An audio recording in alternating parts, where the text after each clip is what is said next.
दोस्तों आज की सच्ची घटना उत्तर प्रदेश राज्य के आगरा जिला की है। आगरा के फेज 2 में रहने वाले राकेश कुमार, उनके लड़के का नाम होता है रोहित। रोहित की शादी 24 नवंबर 2024 को होती है। जिस लड़की से होती है उस लड़की का नाम प्रियंका होता है। प्रियंका बीटीसी की थी और जो रोहित होता है वो नोएडा के एक जनरेटर कंपनी में काम करता है। लड़की प्रियंका जो होती है उसके पिता का नाम अमर, जिनकी 5 बेटियां थी और एक बेटा था। सबसे छोटी बेटी का नाम प्रियंका होता है, यानी प्रियंका सबसे छोटी होती है, जो कि फिरोजाबाद के रसूलपुर गली नंबर 7 के रहने वाले होते हैं लोग। शादी होती है, बड़ी धूमधाम से होती है। नई नेवली दुल्हन बनकर प्रियंका अपने ससुराल यानी रोहित के घर पर आती है और रहने लगती है। घर पे रहती है, कोई सी चीज का दिक्कत होता नहीं है। लेकिन बात आती है कि दहेज को लेकर। जब दहेज की बात हुई थी तो उसमें 5 लाख रुपए और एक 4 व्हीलर गाड़ी की डिमांड थी। तो जो लड़की के माँ बाप हैं वह 4 व्हीलर गाड़ी और 5 लाख में से 3 लाख रुपए यानी 2 लाख रुपए बाकी था और 4 व्हीलर गाड़ी नहीं दे पाए थे।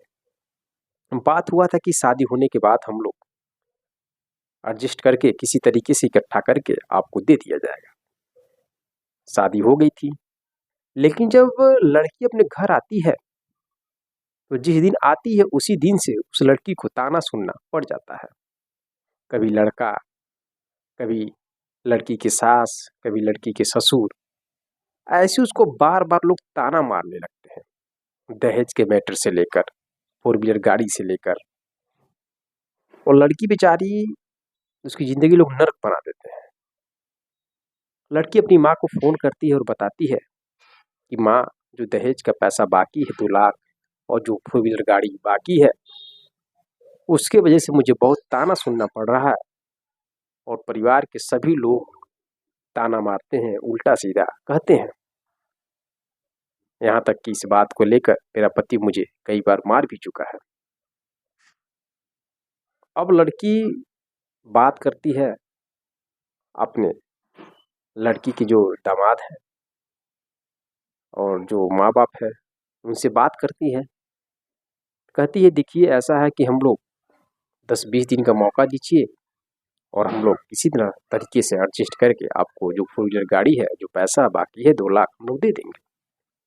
बात होती ठीक है, लेकिन तो उसके बाद भी जो रोहित होता है प्रियंका को बार बार मारता है, पीटता है, ताना मारता है।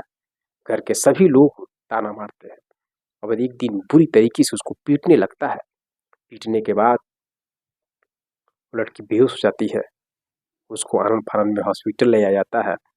हॉस्पिटल ले जाए जाने के बाद जो कि रोहित है अपने सास ससुर को फोन करके बताता है कि प्रियंका की तबीयत खराब हो गई है, आप लोग हॉस्पिटल में आ जाइए। रोहित एसएन मेडिकल कॉलेज में ले जाकर उसको भर्ती करता है। लेकिन हैरानी वाली बात यह है, जब प्रियंका के माँ बाप, बहन लोग हॉस्पिटल में आते हैं तो उस समय लड़की मर चुकी थी और कोई भी उस समय मौजूद नहीं था लड़के पक्ष की तरफ से। न तो लड़का था, न तो लड़के के माँ बाप, कोई नहीं मौजूद था। अब जैसे लोग देखते हैं उस लड़की की बॉडी को, माँ बेहोश, बाप कलेजा पीट कर रोने लगता है। जो मात्र 12 दिन पहले उस लड़की की शादी किया था बड़े धूमधाम से, यानी 24 नवंबर 2024 को शादी हुआ था। उसके 12 दिन के बाद ही लड़की की मौत हो जाती है। उसके शरीर को जब देखा जाता है, उसके शरीर पर तमाम चोट के निशान थे, घाव के निशान थे, मारा गया था, पीटा गया था। उसके प्राइवेट पार्ट से ब्लड आ रहा था। अब उसका जब पोस्टमार्टम होता है तो पता चलता है कि उसके प्राइवेट पार्ट से बोतल के छोटे छोटे टुकड़े भी मिलते हैं, एक कपड़ा भी निकाला जाता है। अब इससे साफ या साबित होता है कि लड़की के प्राइवेट पार्ट को भी घाव दिया गया है, यानी बॉटल भी डाला गया है। उसको मारा गया है, पीटा गया है, निर्मम उसकी हत्या की गई है।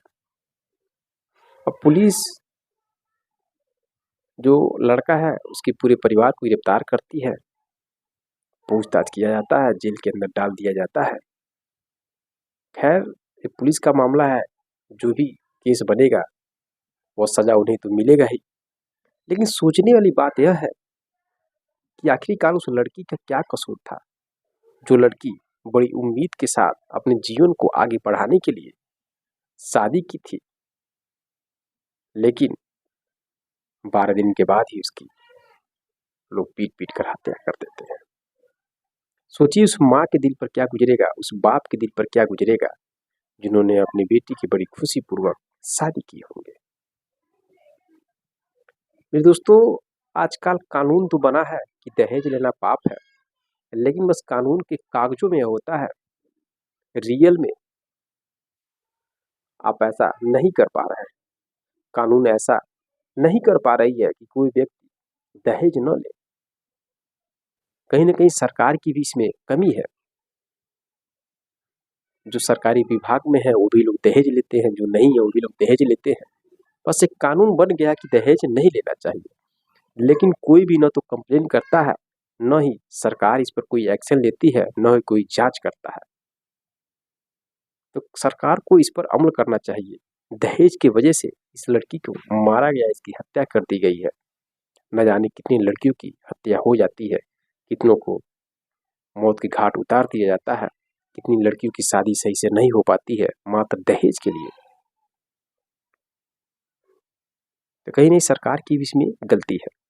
लेकिन शादी करने से पहले दोस्तों आपको 1000 बार सोच लेना चाहिए, और जो दान दहेज का बात होता है शादी के पहले आप किसी न किसी तरीके से दे देना चाहिए, अगर बात हुआ है तो। अब कहीं ना कहीं उस लड़की के माँ बाप को अफसोस हो रहा होगा, अगर हमने पहले ही दहेज दे दिया होता समय से पहले, तो आज मेरी बेटी इस दुनिया में रहती, दुनिया को छोड़कर नहीं जाती, उसके साथ इतना गलत काम नहीं होता। ये तो पछतावा हो रहा होगा। लेकिन जिस बाप के 5 बेटी 1 बेटा, वो कैसे अपनी लड़की की शादी कर सकता है? सोचने वाली बात है। लेकिन लोग आजकल लालची हैं, दहेज के लोभी हैं। मेरे दोस्तों, ये सच्ची घटना मेरा सुनाने का मतलब सिर्फ यही है कि आप सतर्क और जागरूक रहें, और दहेज तो नहीं लेना चाहिए। बहुत लोग ऐसे भी हैं जो लोग दहेज नहीं लेते हैं। अभी हाल ही में एक मध्य प्रदेश में एक शादी हुई है, जिसमें जो लड़का है वो दहेज लेने से इनकार कर दिया है, और 1 भी रुपया बिना लिए ही शादी उस लड़की से किया है। न्यूज़पेपर के माध्यम से, सोशल मीडिया के माध्यम से जब उसकी शादी के बारे में लोगों को मालूम चलता है, तो लोग बहुत ही सराहनीय करते हैं, बहुत उसकी प्रशंसा करते हैं। तो कहीं ना कहीं समाज में ऐसा होना चाहिए, लेकिन ऐसा बहुत कम देखने को लिए मिलता है दोस्तों। बाकी दोस्तों, आप लोगों की राय क्या है? जिन लोगों ने उस लड़की के साथ इतना गलत किया, उनके साथ क्या होना चाहिए, कौन सी सजा मिलनी चाहिए? कमेंट बॉक्स में कमेंट जरूर करिएगा।